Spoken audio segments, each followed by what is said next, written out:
Hello there, welcome back to Machine Learning Interview Question Series by Knowledge Powerhouse. In this series, we are going through a new question. The question is, what are the pros and cons of support vector machine? So what are the pros and cons of support vector machine algorithm? So this is a very good algorithm that we use often in machine learning. Let's see what is the answer. So support vector machine algorithm can be used for solving different kind of classification problems. Mainly, like there are like two types of classification problem: binary classification or multi-class classification.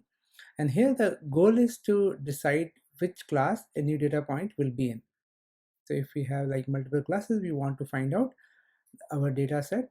Let's say if you see this diagram here, you see input space that has like a lot of data, blue and red, but it's so difficult to create a distinct line between blue and red, right?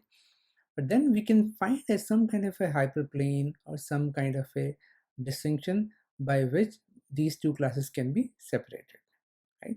So this separation is called hyperplane. So in binary classification, what we do is that we have two classes, right? So we have one hyperplane that can divide the data into two distinct classes. So that is binary classification using support vector machine.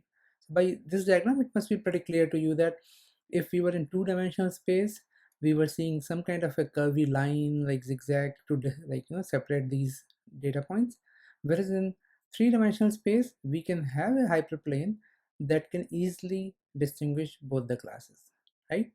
So this is the beauty of SVM, that you can have a hyperplane by adding another dimension, and that can give you a distinct classification.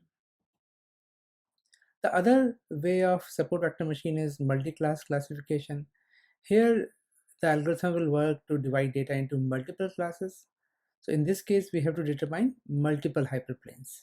So multiple hyperplanes will separate the class, right, from one class from another classes. And sometimes the classes may not be distinguished by a linear function, right? So here we can use a kernel trick. So kernel trick can be used to transform low dimensional input to higher dimensional. So there'll be a video going forward where we will teach you about the kernel trick. But as of now, just remember this key point, that kernel trick can be used to transform low dimensional input to higher dimensional space. For example, we can use a circle form to distinguish classes. If you see this example, we have uh, like data which is in multiple classes, and then we figure out a hyperplanes to classify them into different classes. Now going to our original problem, that what are the pros and cons of support vector machine algorithm. So on the pros side, first of all, SVM is a very clear algorithm which can give you a clear separation of data into classes, and it works very well, and it provides a clear margin of separation between classes. So I mean, we have a concept of margin, soft margin and hard margin in SVM, and that margin is nothing but like separation of one class from another class, and that clear separation gives you a good confidence that okay, I can classify this data with a good confidence. Second pros is that SVM is very effective in classifying data in high dimensional space.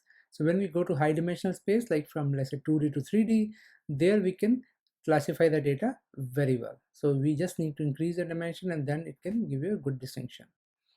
Third one is that number of dimensions. SVM can effectively classify data that has more number of dimensions than the number of samples. So if we have higher number of dimensions, right, then we can easily classify the data.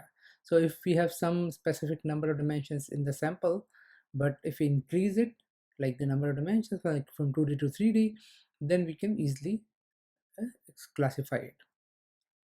Another part is that SVM uses a subset of training points, lesser amount of training points. So therefore, it is an efficient algorithm from a memory perspective. It doesn't use a lot of memory. So that way also it's a good point for support vector machine. Now what are the cons? So on the downside, we have low performance.